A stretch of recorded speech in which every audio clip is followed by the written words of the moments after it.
ભક્તો ભૂલતા નહીં, જીવાત્મા ગમે તેટલી ઊંચાઈ સુધી પહોંચ્યા પછી પણ, જેમ પક્ષી આકાશમાં ગમે એટલું અધર ઉડે, પણ એને શાંતિ જોતી હોય, એને નિરાશ જો અનુભવી હોય, તો એને પૃથ્વી પર આવવું જ પડે. મધદરિયે જહાજ જાતું હોય અને શઢ ઉપર ઓલો બેઠો ને 1000 ફેરી ઉડાડે તોય પણ એને શાંતિ જોઈતો હોય, શઢ ઉપર પાછું આવવું જ પડે. એમ ક્ષેત્ર પોસાય તે હોય, ફિલ્ડ પોસાય તે હોય, પણ જેને પરમ શાંતિ જોતો એને ભગવાનના શરણાગત થવું પડે, થવું પડે, થવું પડે. ભગવાનની શરણ આવવું પડે, આવવું પડે ને આવવું પડે. દુનિયાનો કોઈ માણસ એવો નથી પ્રભુને છોડીને સુખીઓ થઈ શકે. યાદ રાખજો શબ્દ મારા, દુનિયાનો કોઈ માણસ એવો નથી.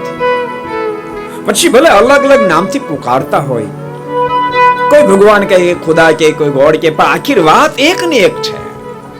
કોઈ પાણી કે, કોઈ ભૂ કે, કોઈ જળ કે, કોઈ વોટર કે, પણ વાત એક ની એક છે. જેટલા ધરતી પર મહાપુરુષો થયા છે ભક્તો, એક એક ના ઇતિહાસો તમે ખોલજો, ત્યારે મહાપુરુષ પદવીને પ્રાપ્તિ કરી શક્યા છે જેનો સંબંધ અનન્ય ભાવથી ભગવાનની સાથે જોડાયો છે. અનન્ય ભાવથી. अगर ये वीडियो आपको पसंद आया हो तो लाइक करें और शेयर करना मत भूलिए. सब्सक्राइब करें सरदार कथा चैनल को और बेल आइकॉन पर क्लिक करना मत भूलिए लेटेस्ट वीडियो सबसे पहले पाने के लिए.